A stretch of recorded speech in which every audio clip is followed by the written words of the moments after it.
Welcome to another edition of the Interweek Podcast. Ryan Ray alongside the fan of the Dallas Giants, the New York Giants, who are only one game back. You're only one game back, I heard, in the NFC East. The one, the only Dr. Energy herself, ellen-wald. Ellen, how's it going?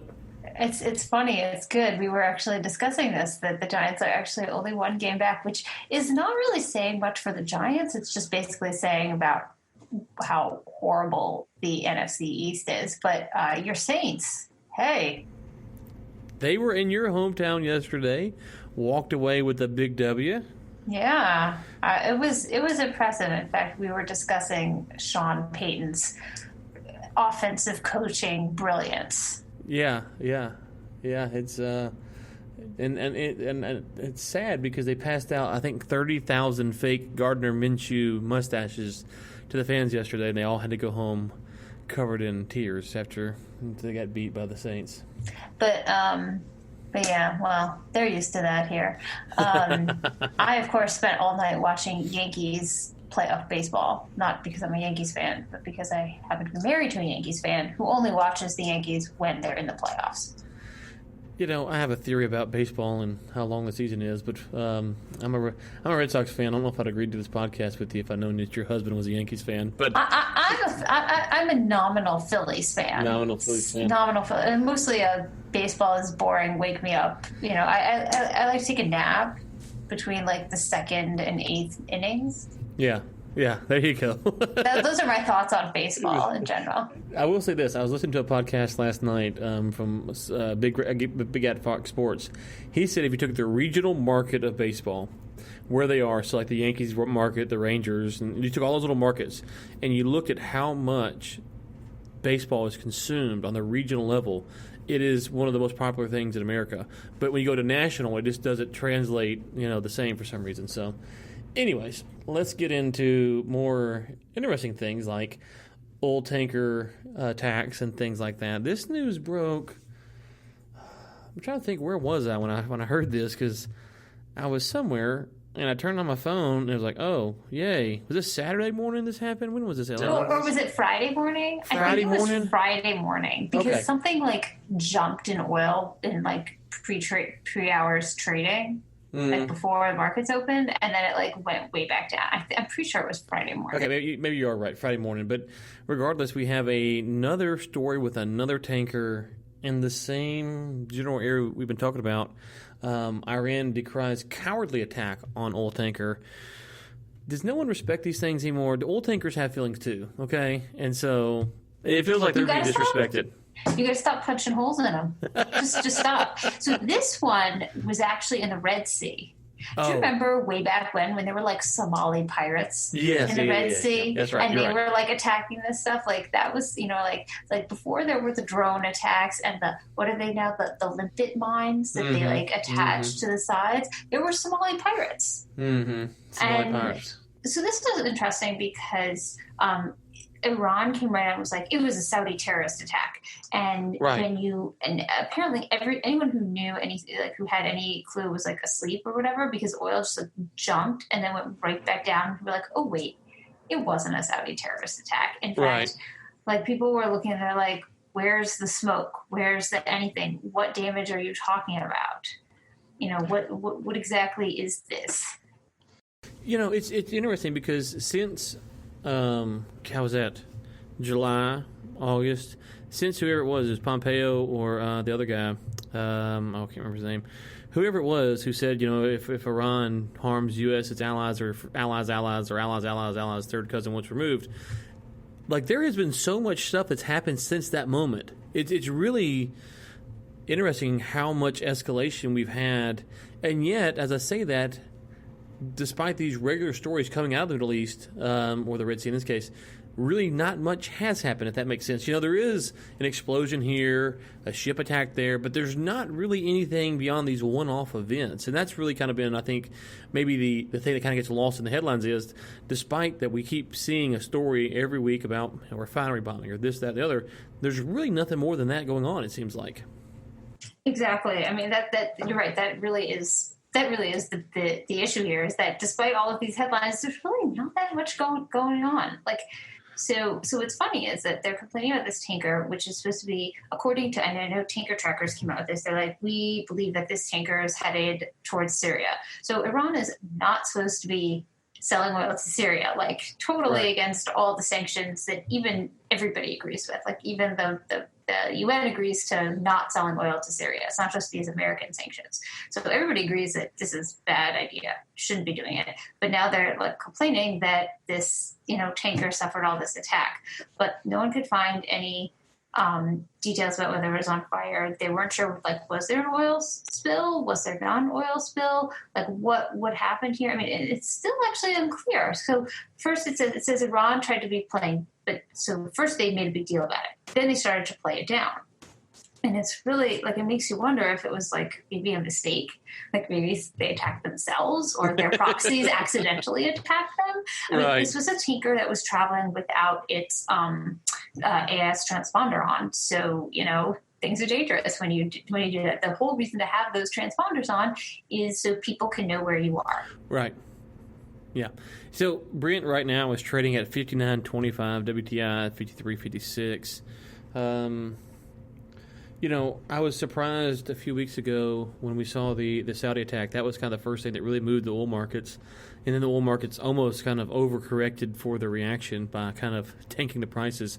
It seems like, I commented then that was the first thing that we've seen in a long time to actually move the markets.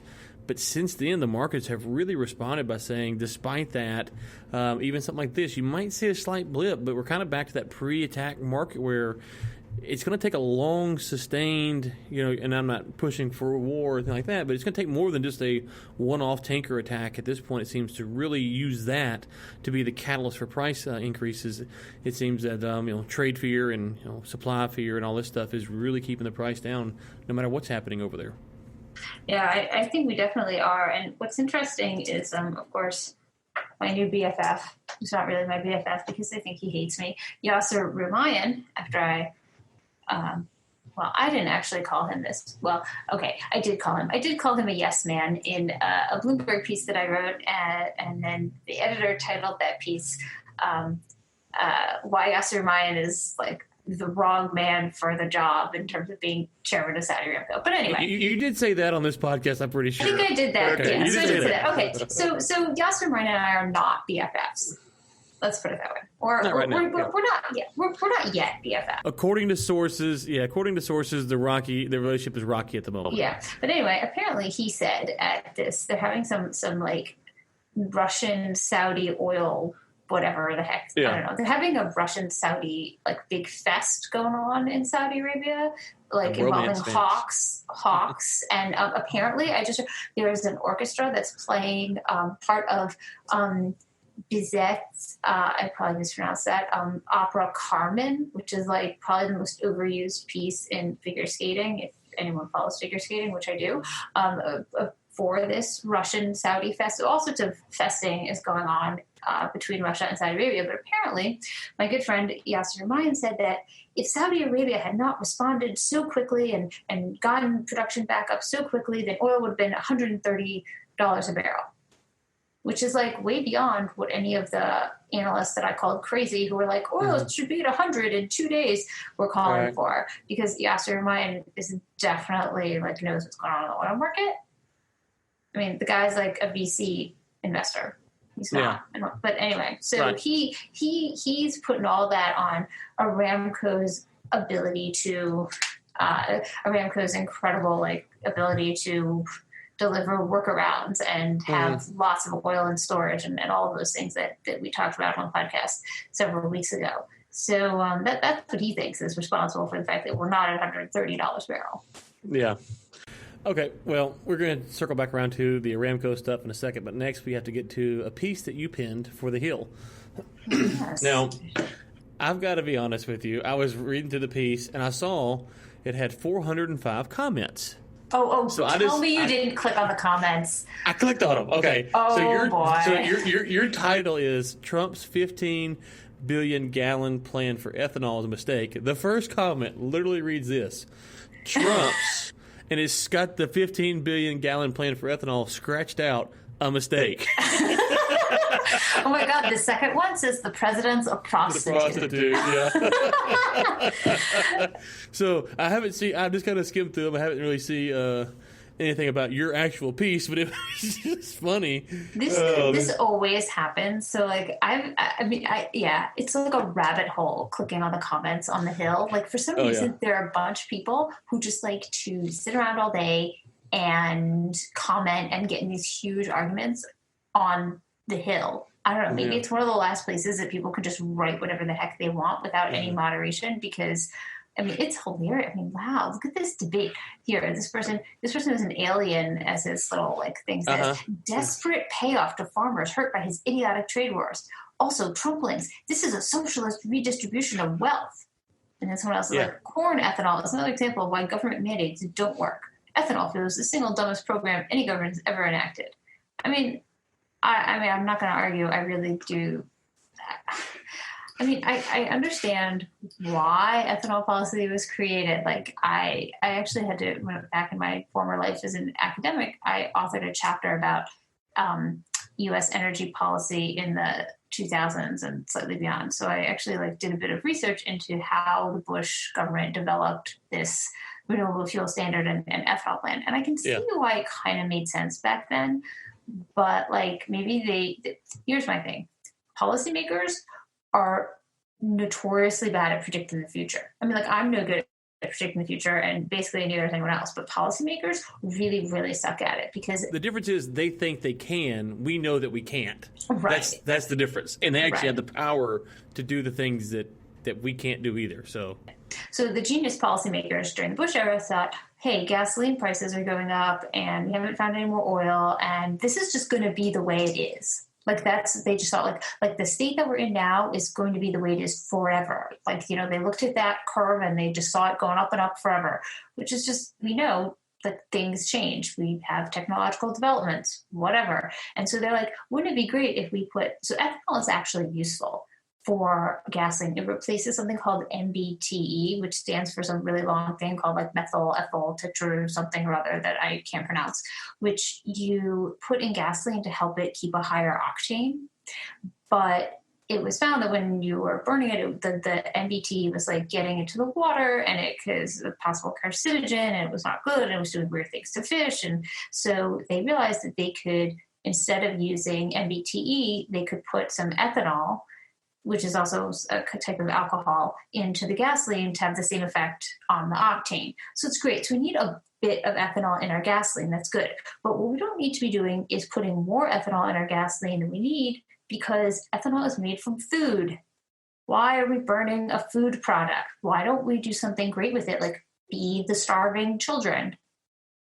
But no, instead we're putting it in our cars and burning it, because we gave the corn farmers and the ethanol distributors and the ethanol producers this mandate that said we're going to continue to mix grow. So the Bush administration believed that gasoline demand was always going to continue to grow. And so because it was always going to continue to grow, we would need to mix more and more ethanol into our gasoline. And instead of saying we're going to mix X percentage of our gasoline will be ethanol, they said we're going to mix X amount of ethanol. So that meant that the total percentage of gasoline used had to continue to grow. And they believed it would, except it didn't. It actually didn't grow as fast as they thought, partly because we had a recession. And also now because we have more efficient vehicles and all sorts of things. And now we also have tons of gasoline, and we don't need to use corn alcohol in our gasoline. So they're running into this problem where we don't want to mix as much total amount of ethanol into our gasoline. And then the farmers got angry. And then now Trump came up with this really vague idea, which is we will mix, I think it says more than 15 billion gallons of ethanol into our gasoline supply. Well, that could mean 15 billion gallons and 1 gallon, it could be 15.1 billion gallons, or it could be a lot more, and our cars can't all handle that much ethanol. So it's a really vague policy, which I think is a really, really bad idea. Well, there you go. Yeah. Well, read the op-ed. Too. No, it's a great piece, but the other thing is, and you can't deny this enough, or figure out how much this weighs in enough, is Iowa is also the first place that the primaries are held, and so you can't. Yeah. How do you weigh that in? But Trump isn't being primaried. No, well, but apparently he really likes Grassley. Apparently he feels some sort of need to support Grassley, and I think there's some sort of political thing he needs Grassley support, and I kind of understand he probably feels bad for these farmers that have this problem with China, but couldn't he just make a deal with China and then they'd be happy? Because apparently they're not happy with this new ruling anyway because it's so vague. They're we'd like something more specific that guarantees a market for our corn. But you know what? Doesn't every business want a guaranteed market? Sorry, right. Not all of us get it. Trump's not being primaried, but if he did keep this away, the Democrats would use that during the primary season to try to get swing voters to their side. So they'd say, oh, listen, Trump administration rolled back these ethanol things.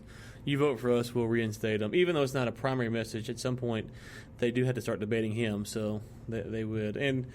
But I think your point initially was very, very right on, which is the government doesn't know what they're doing. They think they do, and they do things, and then all of a sudden you have this law of unintended consequences playing out, and then they try to undo them, and everyone's mad because they're making money for off of something that wasn't really was intended to be. And so, anyways, but let's move on to greener pastures. Tesla. We have not talked about them in a few weeks, but it pains me when we don't. This is from the Wall Street Journal. Tesla needs its battery maker. A culture clash threatens their relationship. Yeah, Elon Musk is not getting along with someone at Panasonic. That's scary for the Tesla folk. So I'm going to read the very first sentence. No, I'm going to read the first two sentences of this article. Last year, Elon Musk puffed a marijuana blunt during a live video interview in California. Halfway around the world, executives at Japan's Panasonic Corp, Tesla Inc.'s automotive battery supplier, watched with alarm. Here, I'll read the third sentence. What will our investors think? One Panasonic executive remembers wondering. And there you have it. There you have it. The blunt heard around the world. That's good. I like that. It was funny because he took, I think, literally 2 hits or 1 hit off of it. It wasn't like he was getting stoned.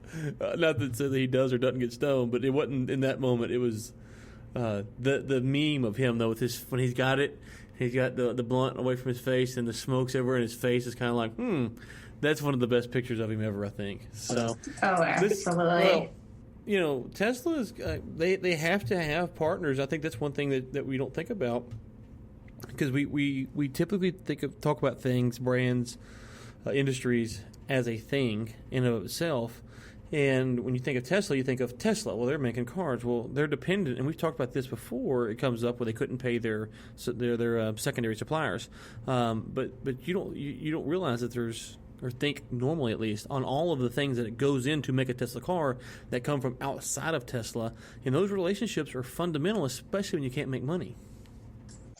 Yeah, exactly. And it's interesting because Tesla's talked a lot about it's going to start making its own batteries, I believe, but they still haven't. And so, and Elon Musk claims there's absolutely no breakdown in their relationship, but, clearly I think there's an issue here because, it says there's clearly something going on here. And I don't think it's totally, I think perhaps that the relationship clash, or the personality clash, is maybe, I don't think it would be such a big deal if there wasn't more of an underlying problem in the economic relationship or in the financial relationship. Yeah. Because if everything is hunky-dory and everybody's making money, then you're more than willing to kind of overlook weird things that Elon Musk does. So I would say it's not, I doubt that particular issue was the thing that caused the rift, as opposed to a thing that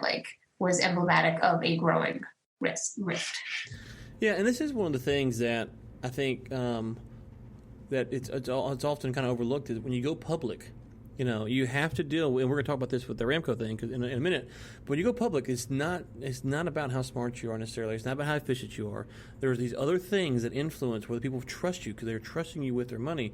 Whereas if Tesla, and I'm not saying they could be successful as a private company, but if they were private, you wouldn't necessarily know how much Panasonic. If Panasonic was private, you wouldn't really know what's going on there. But you get that, it kind of exasperates things, and then people start speculating on stuff that might not be reality or not. And it's very hard, it seems like, if you want to be the kind of eccentric CEO type or out there CEO type, it's a very tough stream to navigate because when you start putting your hard-earned dollars on the line, you're really scrutinized for everything, even if you take 2 blunts on Joe Rogan's podcast, 2 hits of a blunt on Joe Rogan's podcast. Yeah, and it's, I think it's, like you said, we're going to talk about this when we talk about the Aramco-ipo, but when it comes to that, it's not just going to be the company that's scrutinized. It's going to be Saudi Arabia and the king and the government as well. And they do a lot of things that people don't like.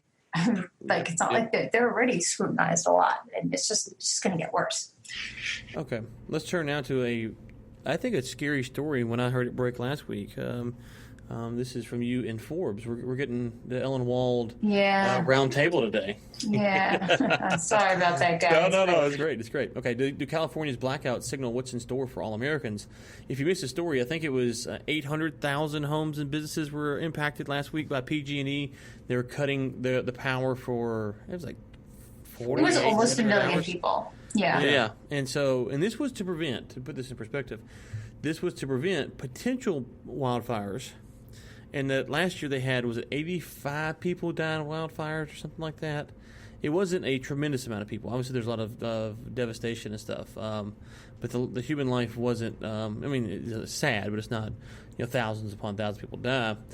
And, when I read this first story, Ellen, I thought, is anyone, and maybe they did, I missed it, is anyone going to file some kind of injunction, some kind of stay, trying to prevent the power company from cutting the power off? Because California generally has pretty good weather, but you might need machines to run your dialysis or whatever home medical equipment you can. Somebody died.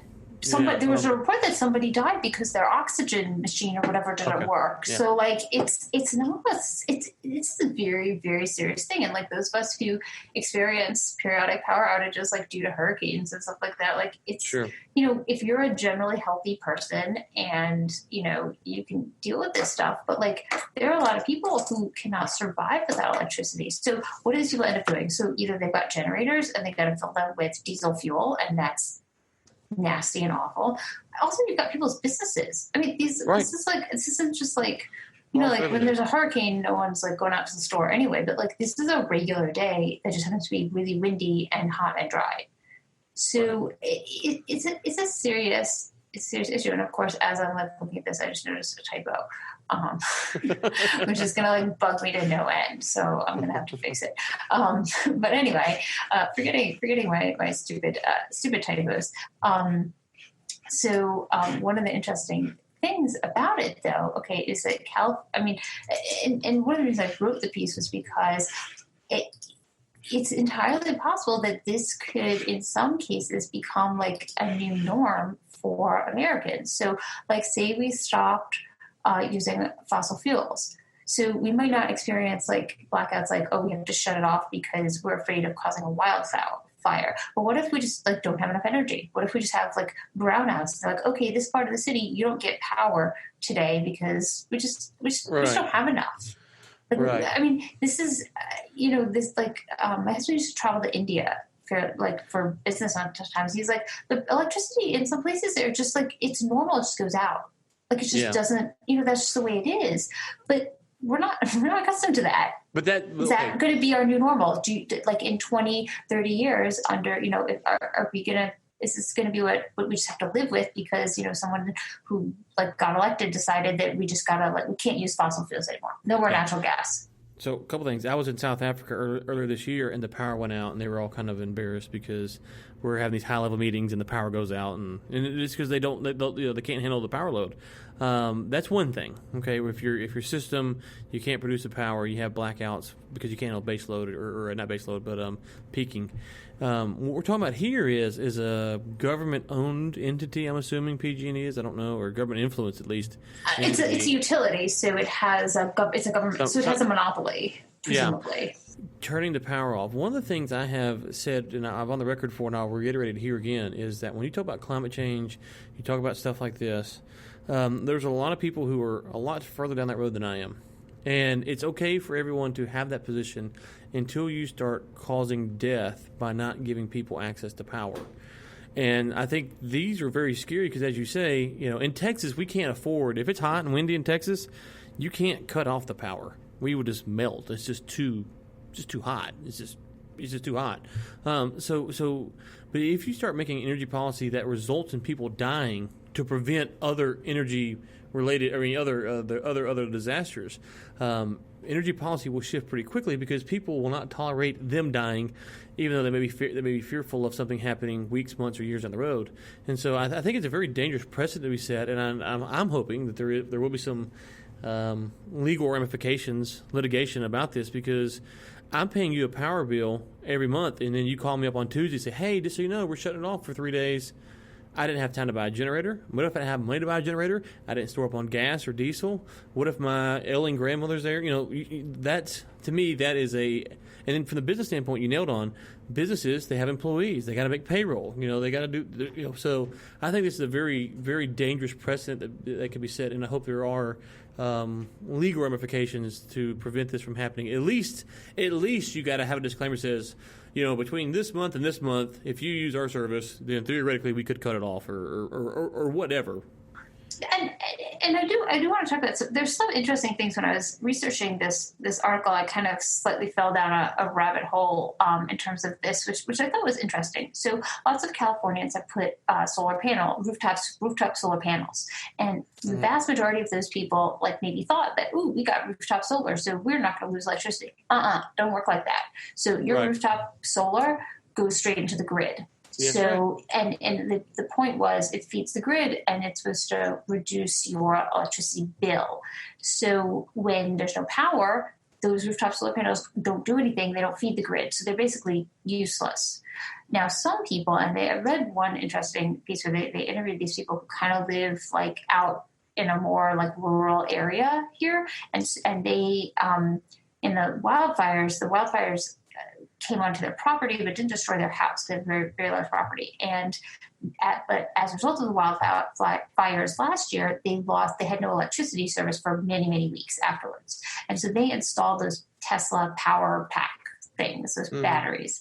And so if you've installed batteries, and I did a little bit of research into companies that do this. So there is a company called Sunrun that will sell you batteries to go along with your rooftop solar panels. But it's more complicated than just having batteries. So your battery's got to be all charged. Your solar panels are not going to charge that battery. So basically what happens is you've got to know ahead of time that there's going to be a power outage. And then you've got to charge your battery off the grid.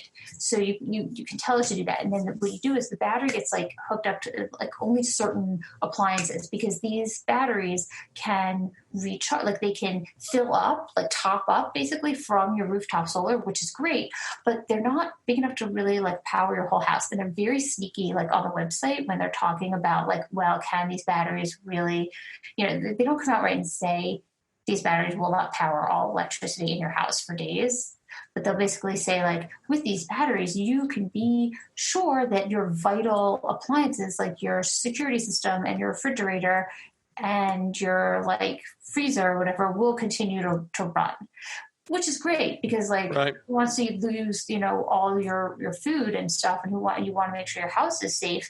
But it's not your life is something different. You're not going to be able to watch TV whenever you want. Right. You still have to conserve power. So that's one interesting thing, and kind of brings home the idea of here's where we're at in terms of the technology for like battery technology. And another interesting thing, I just want to bring one other thing, was that people talked about using these like microgrids, that like maybe the goal, especially for these places where these huge, massive grids can spark and cause these wildfires, that maybe a better solution is like to kind of scale it down and do these more like microgrids, like within neighborhoods, which I thought was a really interesting idea. I'm not hugely versed in like electrical grid technology and the policy about that, but it seemed like a very interesting thing and policy that could potentially be pursued so that we don't have to end up killing people, so that we don't start wildfires. Right. Yeah, so a lot of good points there. A couple things. The microgrid thing I think is interesting. One of the things I've said often is, and it's kind of getting to the heart of what you're saying is we have a California grid that was developed back in whenever it was, 60s, 50s, 30s, I don't know, whenever they started developing this thing out. Well, today the technology and energy has advanced so much that there's probably better ways to do it. But we don't really have those kind of things in place, and so you do have these threats. Whereas, as you were saying earlier, if you have solar panels on your house, you can't power your own house. That doesn't make a ton of sense to me. Or you could have a microgrid. So I think that energy policy, when we have these debates about energy policy, whether it's nuclear, oil and gas, coal, wind, solar, we kind of take them, we kind of throw them across wherever we live and how we think the policy should be there. Whereas if you go to somewhere like this part of California, maybe there is better solutions, or if you go to a third world country, there are better solutions. And so part of, I think, the frustration here is that we have kind of a monolithic energy policy discussion, and we don't realize that, okay, well, hey, maybe in this part of the country it is actually better to let the people power their own houses from the solar panels or whatever the case would be. And so that's what's frustrating. And then you impact people because you cut the power off. And I just think that's extremely, extremely sad that or dangerous precedent, if nothing else. But Ellen, I haven't put on my tinfoil hat lately, so I'm going to put it on here. I'm going to put my tinfoil hat on. Alex Jones warning. I'm saying the Aramco IPO will never happen. I'm going on the record now saying it will not happen. I'm saying it's a farce. I'm saying it's a smokescreen, whatever you want to call it. I'm calling it, what's today? It's my daughter's birthday. Happy birthday, Scarlett. She is 4 today. I'm calling on her birthday. This is your birthday present, sweetie. Me calling the fake IPO from Aramco. That's my claim. Tell me I'm wrong. Let me just say that you and your fellow tinfoil hat wearers, there are a whole lot of them out there, and you've got a whole lot of very good friends out there who still think the Aramco IPO is not going to happen. You know what?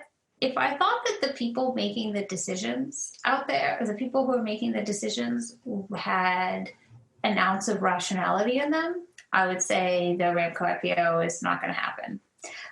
But I do not believe that they operate based on rational or best practices or best practice concepts. And I think that the reasons that they're pursuing this have nothing to do with why one would normally pursue an IPO. So you're saying that as a member of the Tinfoil Hat Society, we are actually being logical this time. Oh, yes. It's the logic that's making us put the tinfoil hat on, which is usually the opposite thing.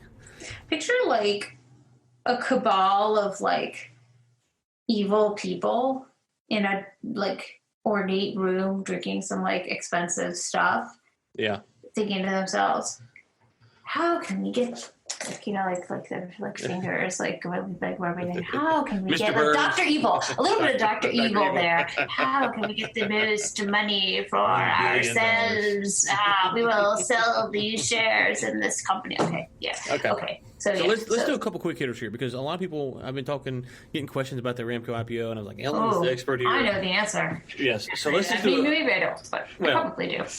Let's just kind of recap a couple things here. First off, one of the things that, and I was talking to someone the other day about this, it's not the entire Saudi Aramco that's going up for an IPO, and that's a big misconception there. Yeah. It's like 5%, 10%, what is it? Go ahead. That's a good question. Okay, so let's talk about IPO. So I'm going to confess that when this all started out, like when they started talking about this, what was it, like 2016? I didn't know that much about IPOs.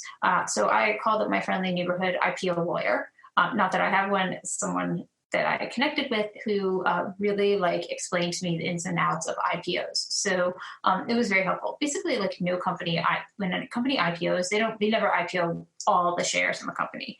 They're going to IPO some percentage of shares. Now, typically, that's going to be like just shares, and then, but also when that happens, investors and like employees and owners, like founders and stuff, then they can also sell their shares if they want to. And there are all sorts of like rules for this and different classes of shares and who gets what in terms of voting rights. They can structure it all different ways. Like when tech companies IPO these days, a lot of them do it because all of the like funders want to basically like cash in. And so that's a big motive for why we see these like tech IPOs like Facebook and Uber and WeWork is a really good example. Also like Stitch Fix, you know. WeWork is a great example. the similarities between the WeWork IPO and the Aramco IPO are like there are a lot of similarities there in really creepy, weird ways, except for the fact that like WeWork doesn't make any money. Aramco makes more money than any company in the world. Yes, no. Other than that. Yes, other than the antics I'm saying and the weirdness is the money, obviously. So we've heard a lot of different things about this Aramco IPO over the years, and I'm just going to like cut to like what we think is happening right now, which is not yet confirmed, obviously, but here's what we think is happening. So we think between 1% and 3% of the company is going to be listed in an initial public offering on the Saudi stock market, which is called Tadawul. It's a fairly small market, and it is, I would say, overweighted with oil and petrochemicals businesses, which you would expect for a country like Saudi Arabia, which is very heavy into the energy business. So like lots of petrochemicals companies, yada, yada, yada. That 3% of Aramco is like a huge amount to list on Tadawul. At first they were saying 1%, now they seem to be saying 3%. They haven't come out and made a final call, obviously. The claim is that the board of directors will make the final call. I would say that this is disingenuous because the board of directors of Aramco doesn't really have any actual control. It's not like a normal company where the board of directors has a fiduciary duty to the company. The board of directors for Aramco is a bit different.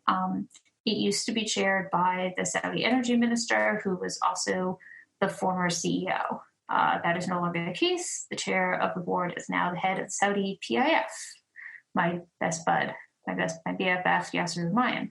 So, and other people on the board, so they have other Saudi like ministers, you know, like people who in government, the CEO of the company, but also they have like people from other industries. So like outsiders, like I think they used to have the head of like the IMF.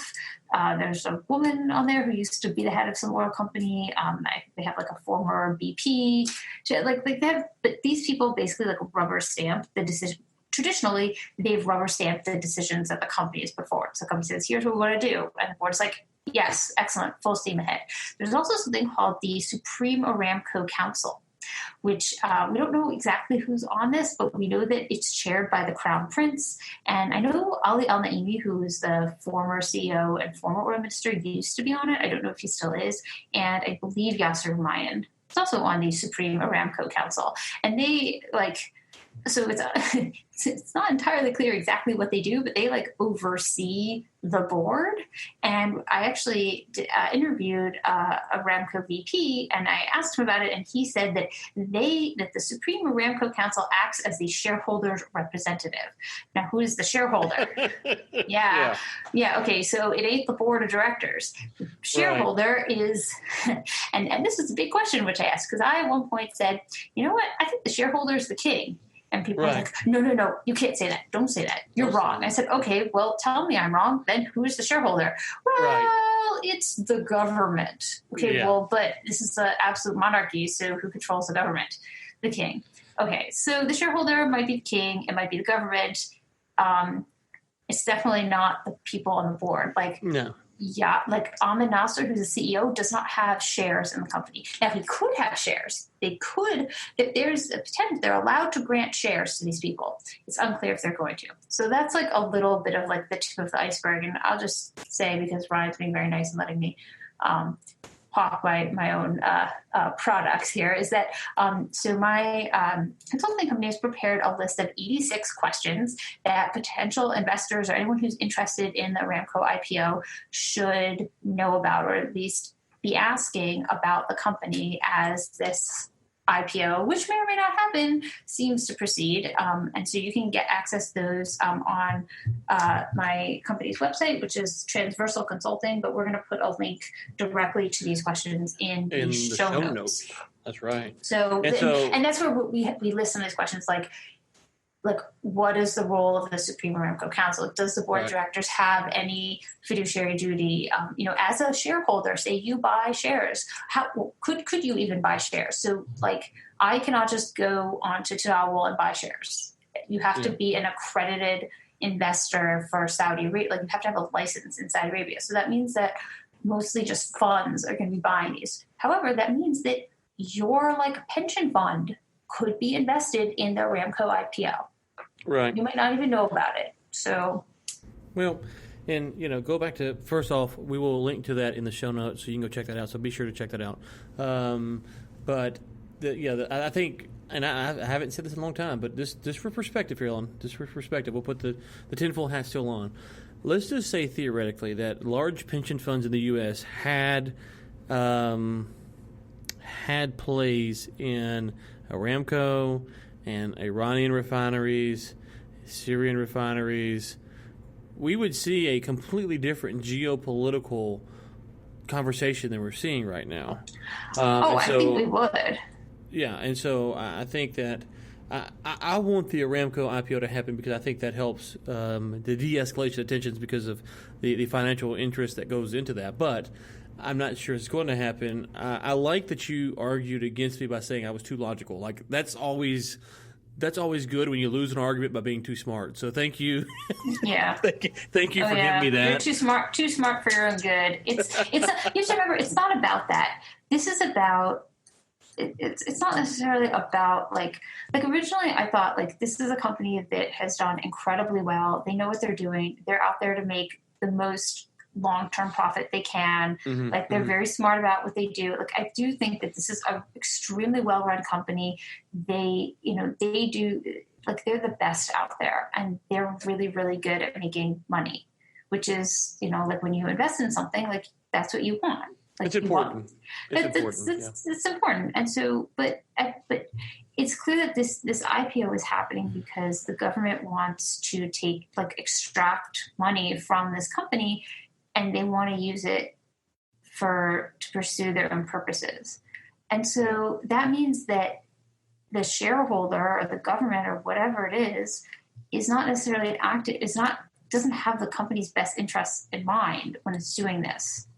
And so it's a big issue that you have to think about. And so if they're doing it because they want money to fund their weird sovereign wealth investments and stuff like that, it's a different reason for why people IPO and say the company needs capital because it wants to expand or something like that. Right. It's a very different reason. And so to me, that just sends off these warning bells.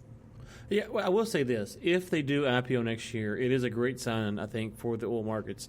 I can't imagine that they would be dumb enough to go to an IPO in 2020 if they weren't extremely confident in an uptick in prices through the 2020-2021 season.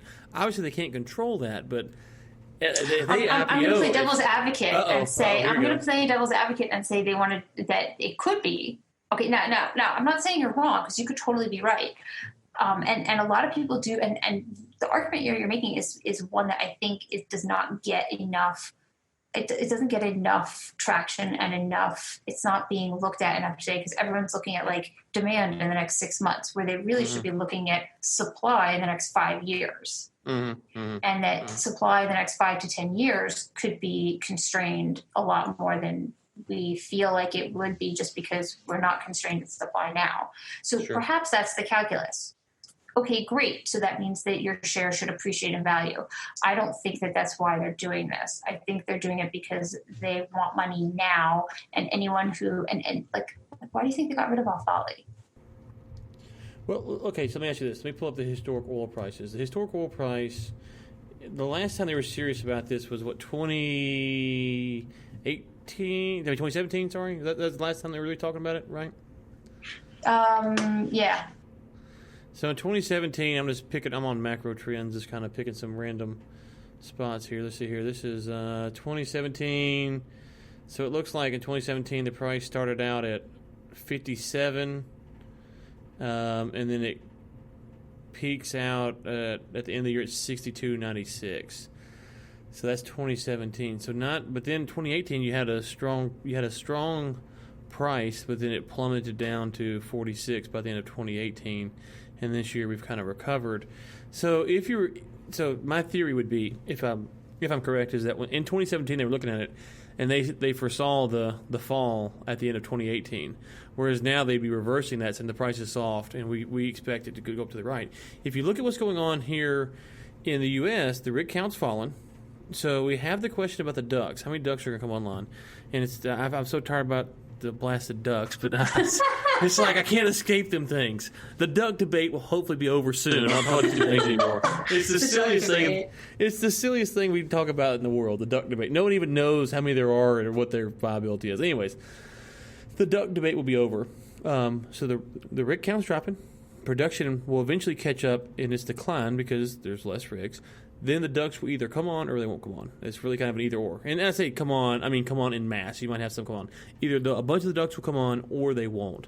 And then at that point, if the rig count, so if there are a lot of ducks, they do come on, the rig count will not pick up in the U.S. because production will stay high, which means the rig count will probably decline more, which means that, again, those whales, they have a pretty short, before they hit the decline rate, eventually you're looking, mid-year next year before the price has to start coming back up because the production in the U.S. alone will level off. If there aren't that many ducks and they don't come on production, then the price could rebound end of Q1 next year. I say rebound, come up end of Q1 next year.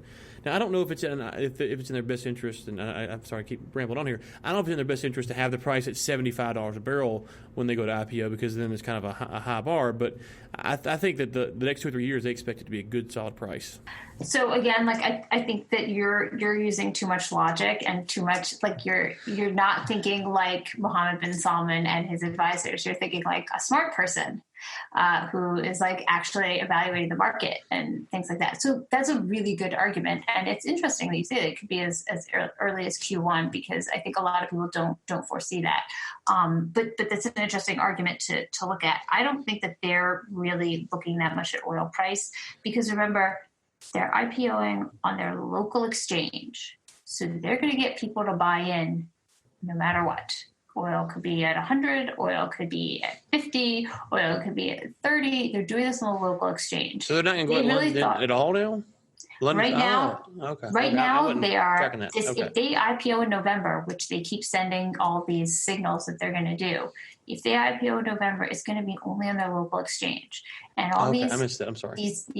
So if they do IPO on a larger exchange, which personally I think they better do, because could you imagine if you IPO 3% of Aramco on exchange as tiny as Tadawul? Oil price drops, your whole stock market's going to crash. And I don't care how many people have told me, no, they have stock gaps for this. They have stock gaps for this. I'm sorry, but when so many of your companies are tied to oil prices, I don't care I don't care how they manipulate their market, and we know that they manipulate their market. We know that they push funds and stuff to buy when they think it's going down too much. Because if you look at what happened when those attacks, we know for a fact, it's been reported that they do engage in market manipulation. The government. Oh yeah. There's no market manipulation that could save them. If the bottom suddenly drops out of oil, and it will be bad. So personally, I think for their economy, they need to put Aramco on another exchange. Here's why I think they won't. Listeners, this is the heart of what I think about this IPO. Okay, you're getting the advanced story. This is why I think they won't, because they talked about the US, they talked about London, they've talked about Tokyo now. I think they're afraid of shareholder lawsuits. Because in the United States and elsewhere, if shareholders think that the company isn't doing it's the board, they're not doing their fiduciary duty to the company, then you can sue them for that. And there's a case against Tesla now. They'll sue for salary packages that are too high because it's bad for the company. And this government is going to keep selling shares, and they're going to do things that they they're going to do things that they think are better for the government that are not good for the company.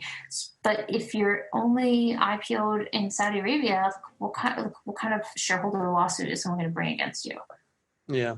But if you're in America, where people are super litigious and care about this stuff, they might sue you for breach. And so that's why I think that they are not, and I know that that's not what everybody else says. Everybody else says, "Oh, it's because of JASTA. Oh, it's because of climate lawsuits."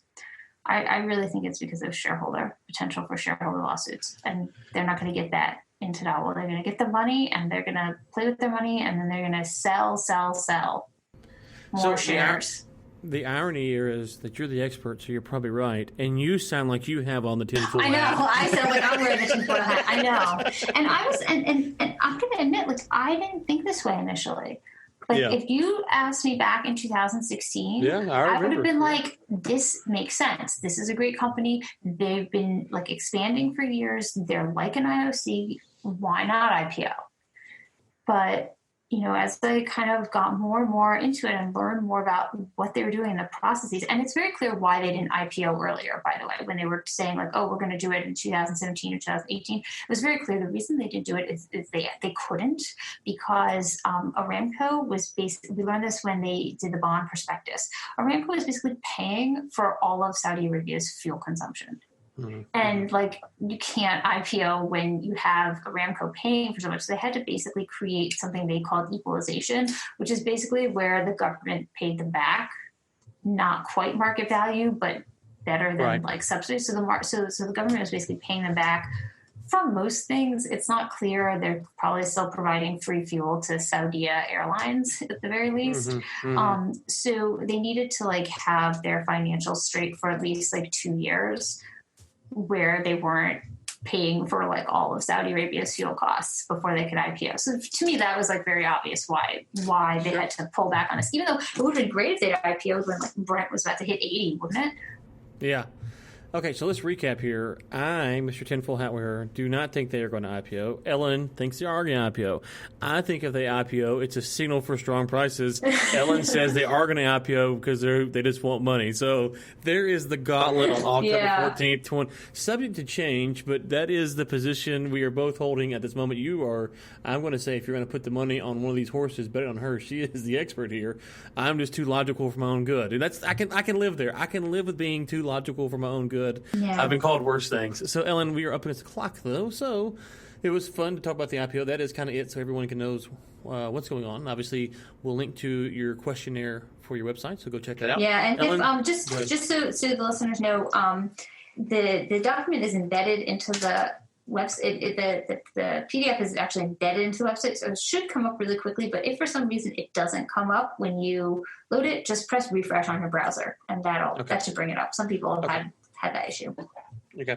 Ellen, also, if that isn't enough, they can buy Saudi Ink in hardback, paperback. Yes, if you really Kindle, want to know. Audible. That way, if PG&E cut your power off, you've got them covered. Your natural disaster prepared there. And the paperback edition is out and should be in stores. So if you want a very light copy that you can take on your travels, get the paperback edition featuring a brand new chapter with all sorts of juicy details about the IPO. Hey, there you go. So you can have all the IPO. And listen, it's one of those things where, even more Texas kind of based listeners who are more concerned with that, they are curious about what is going on with the IPO. So it is something that, can score you those points in your office meetings. Ellen, where will you be this week? Hill, Bloomberg, Forbes, investing.com, everywhere, anywhere? Investing.com and Forbes and possibly Bloomberg Opinion. I've got something in the works. So we'll see. Okay. Great. Awesome. Textile Guest Podcast for yours truly. And we're back next week, right? Yeah, I think we've got Dean Foreman and API. That's right. I met the listener the other day when I was up in Denver who listens to the show, and one of the things he said he loves hearing on Dean Foreman. It's one of his favorite guests that we have on. So, well, I was so excited. I thought he was coming on this week. So, well, Dean will be on next week, and listeners, I guess we'll talk to you then.